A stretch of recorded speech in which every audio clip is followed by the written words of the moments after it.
নারীদের জন্য আলাদা একটা জিমনেশিয়াম তৈরির কাজ শেষ পর্যায়ে। শিক্ষার্থীরা এখন টিএসসিতে গিয়ে তার পাসপোর্ট থেকে শুরু করে যত নাগরিক সেবা দরকার সেই সেবাগুলো তারা নিতে পারবে। আমরা যেই কমিটমেন্ট দিয়েছি প্রত্যেকটা কমিটমেন্ট বাস্তবায়ন হবে। ডাকসু নির্বাচন পরবর্তী আজকে 5 মাস পার হচ্ছে।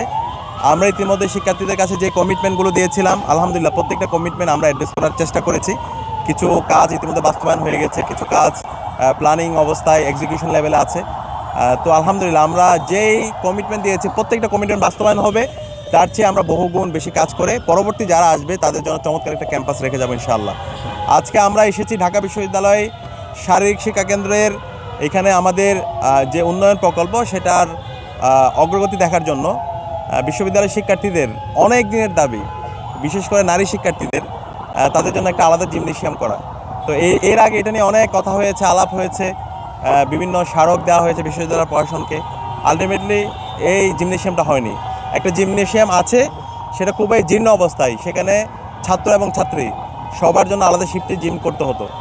তো আমরা দায়িত্ব নেওয়ার পর আমরা চেষ্টা করছিলাম, বিশ্ববিদ্যালয় প্রশাসনকে বলেছি, কিন্তু বিশ্ববিদ্যালয় প্রশাসনের যেই মুখস্থ উত্তর যে ফান্ড নেই, যার জন্য চাই সেটা যত যৌক্তিক দাবি হোক তারা এক বাক্যে বলে দেওয়া হচ্ছে আমাদের ফান্ড নেই। তো আমরা বসেছিলাম না, আমরা চাইলে বিশ্ববিদ্যালয় প্রশাসনের ফান্ড নিয়ে কথা বলে আমরা বসে থাকতে পারতাম, কিন্তু আমরা চেষ্টা করেছি। আমরা অ্যালামনাইদের কাছে গিয়েছি, যারা রিসোর্স পার্সন আছে তাদের কাছে অ্যাপ্রোচ করেছি। তো অ্যালামনাইদের মাধ্যমে আমাদের বিশ্ববিদ্যালয়ের জিমনেশিয়াম আলাদাভাবে নারীদের জন্য আলাদা একটা জিমনেশিয়াম তৈরির কাজ শেষ পর্যায়ে আজকে আমরা পরিদর্শন করে আপনাদেরকে দেখাবো। একই সাথে আমাদের এই যে শারীরিক শিক্ষা কেন্দ্র সেন্ট্রাল ফিল্ড, এই মাঠটা দীর্ঘদিন ধরে মানে প্রতিষ্ঠার পর থেকে ওইভাবে সংস্কার হয় নাই, জাস্ট হচ্ছে কিছু অবকাঠামোগত কাজ হয়েছে। তো আমরা দায়িত্ব নেওয়ার পর আমরা বলেছিলাম এই শারীরিক শিক্ষা কেন্দ্রে আমরা আমূল পরিবর্তন করব। সে আলোকে আমরা বিভিন্ন জায়গায় অ্যাপ্রোচ করেছি। সর্বশেষ আমাদের বিশ্ববিদ্যালয় ভিসির সহযোগিতায় বিসিবি আমাদেরকে ফান্ড করেছে এবং ডক্টর আসিফ নজরুল স্যার আমাদেরকে সার্বিকভাবে সহযোগিতা করেছে। এই মাঠ সংস্কার করার জন্য প্রায় 2 কোটি টাকার বাজেট আসছে। আমরা চেকও নিয়ে এসেছি এবং একটা কমিটি হয়েছে এবং খুব দ্রুত সময়ের মধ্যে পুরো মাঠ সংস্কারের জন্য কাজ শুরু হয়ে যাবে। এবং এর আওতায় এই হচ্ছে বিশ্ববিদ্যালয়ের শারীরিক শিক্ষা কেন্দ্র মাঠ, এটা একটা আধুনিক সেন্টার হিসাবে রূপান্তর দিতে পারবো। একই সাথে আমাদের যে ইনডোর যে রুমটা আছে গেমস রুম, সেটাকে আমরা আধুনিকায়ন করব এবং খেলাধুলার যে আধুনিক ইনস্ট্রুমেন্টগুলো দরকার সেই ইনস্ট্রুমেন্টগুলো আমরা ব্যবস্থা করব। এবং এই মাঠকে ফুটবল, ক্রিকেট থেকে শুরু করে যত ধরনের খেলাধুলা আছে সেই খেলাধুলার জন্য উপযোগী করা হবে। একই সাথে মাঠের নিরাপত্তা নিশ্চিত করা। আপনারা জানেন এই মাঠের মধ্যে আগে এখানে হচ্ছে মাদকের আখড়া ছিল এবং এই মাঠটা যেন আমরা নিরাপদ করতে পারি, পুরো মাঠে সিসিটিভি স্থাপন করা। এবং এই যে মেডিকেল কলেজের যে গেটটা আছে এদিক দিয়ে বহিরাগতরা আসে এবং এখানে এসে বিভিন্ন ধরনের অকারেন্স তারা ঘটিয়েছিল, এটা যেন না হয়। পুরো দেওয়াল দিয়ে মাঠটাকে সুরক্ষা নিশ্চিত করা এবং যা যা করা দরকার এই সকল কাজগুলো আমরা করব।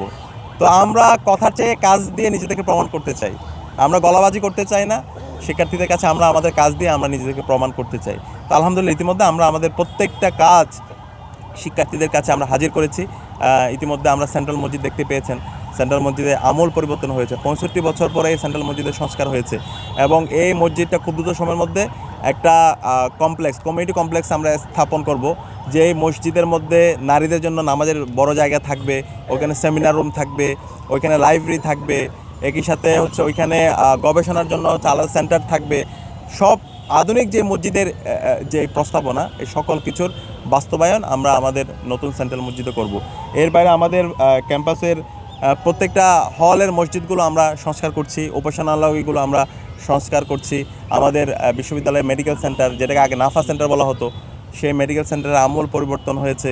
এর পাশাপাশি আমাদের টিএসসিতে নাগরিক সেবা কেন্দ্র হয়েছে, যে নাগরিক সেবা কেন্দ্রে শিক্ষার্থীরা এখন টিএসসিতে গিয়ে তার পাসপোর্ট থেকে শুরু করে যত নাগরিক সেবা দরকার সেই সেবাগুলো তারা নিতে পারবে।